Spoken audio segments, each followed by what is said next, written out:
Hey everybody, today we're going to explore a way to get some jazzy sounds into our playing. Be sure to stick around to the end, because I'm going to leave you with an exercise that I wish somebody had given me years ago. It would have saved me probably decades of frustration. If you're a rock/blues player like me, you probably know your major and minor scales up and down the neck in every position. Ditto with the pentatonic scales, and you can weave everything together pretty seamlessly. But when you try to use chromatic passing tones to get a more sophisticated sound, you sound random, disconnected, and pretty soon everybody in the room knows that you're pretty much bullshitting, which is a terrible feeling. So why do jazz guys sound so grounded and connected and solid when they're doing this? It's because they're not just playing random notes. They're using the passing tones to land the chord tones on the strong beats. And the rhythm section is nailing those beats with them, which gives their lines a lot more drive and momentum. So how do you do this?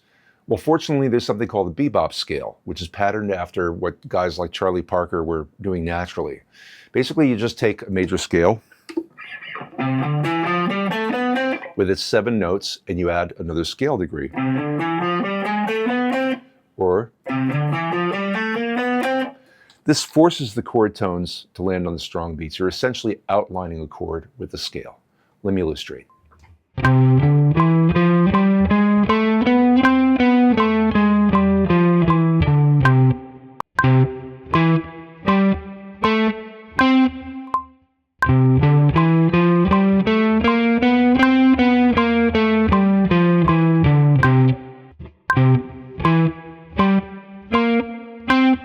So if you're like me, a rock player, you've probably practiced the modes of the major scale for years and years, and those patterns are just burned into your fingers.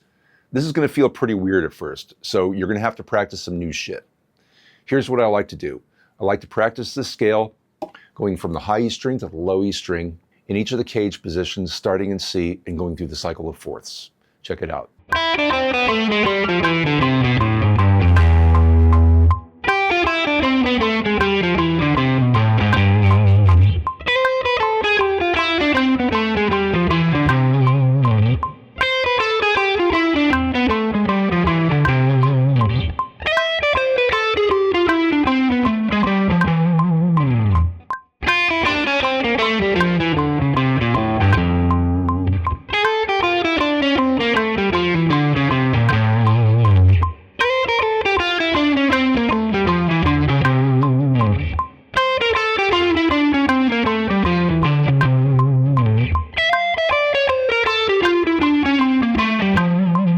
So what does this accomplish? For one thing, you're breaking free of those old patterns, you're establishing some new ones, and you're learning them everywhere they can be played on the neck.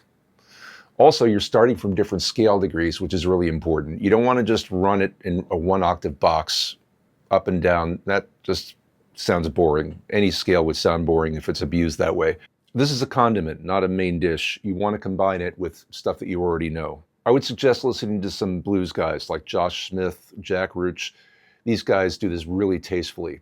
You also might want to check out some actual jazz, like learn some bebop heads, maybe transcribe a couple of solos, so you have a better sense of how this stuff is actually used in the real world.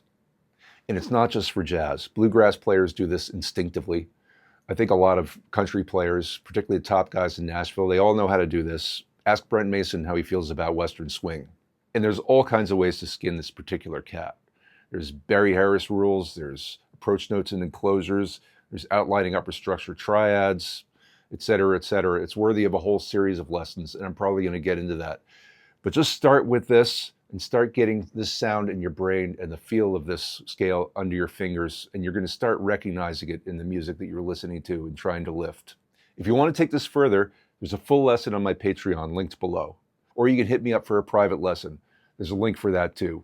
I hope to see you there. Peace!